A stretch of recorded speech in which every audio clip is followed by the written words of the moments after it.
सकारात्मक बिहेवियर से। तो अपने कैरेक्टर को पॉजिटिव में डेवलप कीजिए। जो बातें आपको यहां बताई जाती है, जिन नेगेटिव व्यवहारों पे काम करने के लिए यहां पूरे दिन जो क्लासेस होती रहती है, जो मोटिवेशन दिया जा रहा है कि आप अपने बिहेवियर पे काम कीजिए, नेगेटिव पे काम कीजिए, पॉजिटिव में लाइए, वो इसीलिए कि आप नेगेटिव और पॉजिटिव दोनों की वैल्यू समझें। क्या समझें? दोनों की वैल्यू समझें, और दोनों की वैल्यू से यह समझें कि आपको लाभ कौन से व्यवहारों से हो रहा है। नेगेटिव बिहेवियर की वैल्यू आपको लाभान्वित करती है या आपका विनाश कर रही है? पॉजिटिव बिहेवियर आपको लाभान्वित कर रहा है या आपका नुकसान कर रहा है? ये आत्म मंथन से, आत्मचिंतन से आपको समझना होगा। केवल किताबी बातें नहीं, केवल मेरे यहां भाषण से बात नहीं बनने वाली। मैं जो आप लोगों से बात कर रहा हूं, ये केवल एक इशारा है। केवल आप जो लैक ऑफ अवेयरनेस में बैठे हुए हैं, उस लैक ऑफ अवेयरनेस की अवस्था में एक छोटी सी कंकर है, एक हल्की सी संवेदना है कि आप अपने दोनों कैरेक्टर्स के बारे में वैल्यू खोजिए कि आपको क्या प्राप्त हो रहा है, और जिससे आपको लाभ हो रहा है आप उस कैरेक्टर को अपने अंदर अपना लीजिए, धारण कर लीजिए। वो पॉजिटिव कैरेक्टर एक दिन में नहीं अप्लाई होगा। उसे अप्लाई करने में, उसे धारण करने में, उसे अपने जीवन के रोजमर्रा के जीवन में उसको स्थायी रूप में लागू करने के लिए रोज अभ्यास करना होगा। कैसे? मान लो आपको कोई जिम्मेदारी दी गई, आपको पानी भरने की ही जिम्मेदारी दे दी कि आपको पानी भरना है इतने बजे। अब रोज रोज एचओडी याद नहीं दिलाएगा, एचओडी ने बता दिया। अब अपने काम के प्रति स्वयं आपको चिंतित रहना है कि मेरी जिम्मेदारी है इतने बजे तक पानी का कैंपर भर देना। अगर मैं पानी नहीं भरूंगा तो मैं गैर जिम्मेदार हो गया।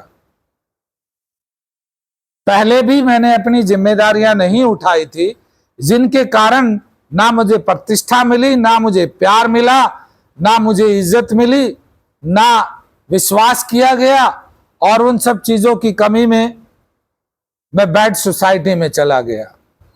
और आज भी अगर अपने इनरिस्पॉन्सिबल के व्यवहार को बदला नहीं तो भविष्य में फिर कहां जाऊंगा? फिर वहीं जाना है। अगर अच्छा जीवन जीना है तो मुझे रिस्पॉन्सिबल बनना होगा। स्वयं के मन से बात करनी पड़ती है कि ये मेरी जिम्मेदारी है और मुझे जिम्मेदार बनना है।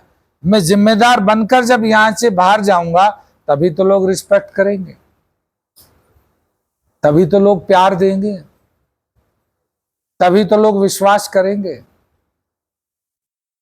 अब गैर जिम्मेदार आदमी की कौन इज्जत करेगा? गैर जिम्मेदार इंसान को कौन अपने काम पे रखेगा?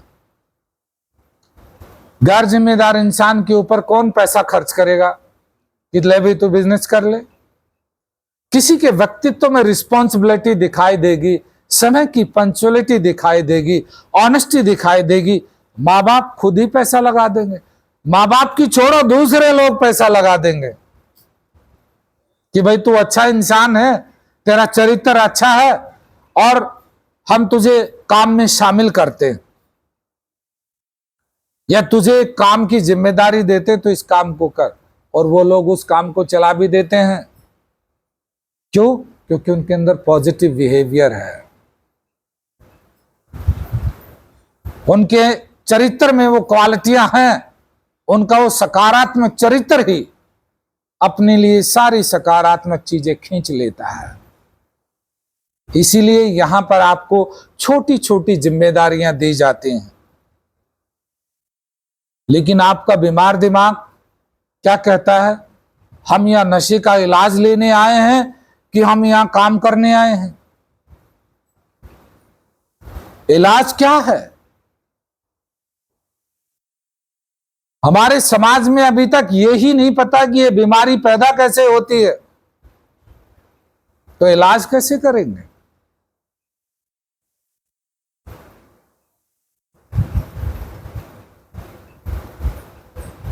ये बीमारी नकारात्मक बिहेवियर, नेगेटिव चरित्र से पैदा होती है और इसका इलाज सकारात्मक बिहेवियर, पॉजिटिव चरित्र, सकारात्मक चरित्र है।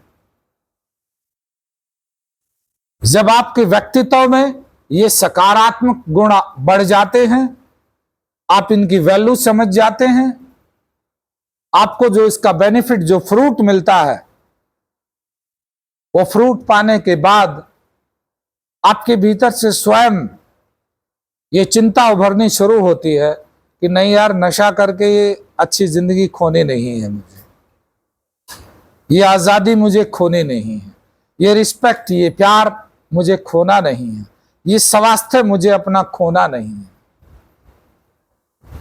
आपके अंदर से ये विचार भावनाएं उठनी शुरू हों। लेकिन कब? जब आपका बिहेवियर पॉजिटिव होगा, एक्शन में। ज्यादातर नशेबाज अपने घर वालों को मिसगाइड करते हैं बाहर जाकर, कि वहां तो दीवार की तरफ खड़ा कर देते हैं।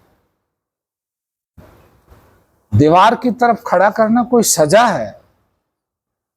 दीवार की तरफ खड़ा करना या चेयर पर बैठाना सोचने का समय दिया जाता है, स्वयं के बारे में सोचने का समय, आत्मचिंतन करने का समय। आत्मचिंतन भीड़ में नहीं हो सकता। आत्मचिंतन के लिए एकांत चाहिए, मौन चाहिए। बातचीत करते करते आत्मचिंतन नहीं हो सकता। आत्मचिंतन के लिए मौन और एकांत की आवश्यकता होती है। वही एकांत और वही मौन की अवस्था आपको दी जाती है ताकि आप स्वयं की कमियों को पहचान सकें। अपनी कमियों के कारण आपके जीवन में क्या क्या नुकसान हुआ है, आप उस नुकसान को पहचान सकें। आपने वो पहचान लिया तो नेगेटिव व्यवहार को बदलना आपके लिए आसान हो जाएगा। तो प्रोग्राम की जो भी थेरेपी है, ये सब थेरेपियां आपके आंतरिक विकास के लिए है, बुद्धि के विकास के लिए है, चरित्र के विकास के लिए है, आपकी शारीरिक क्षमताओं के विकास को डेवलप करने के लिए है।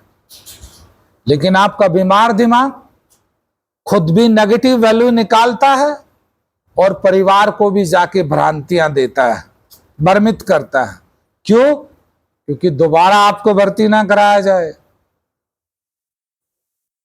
आप उस चीज की बुराई कर दो।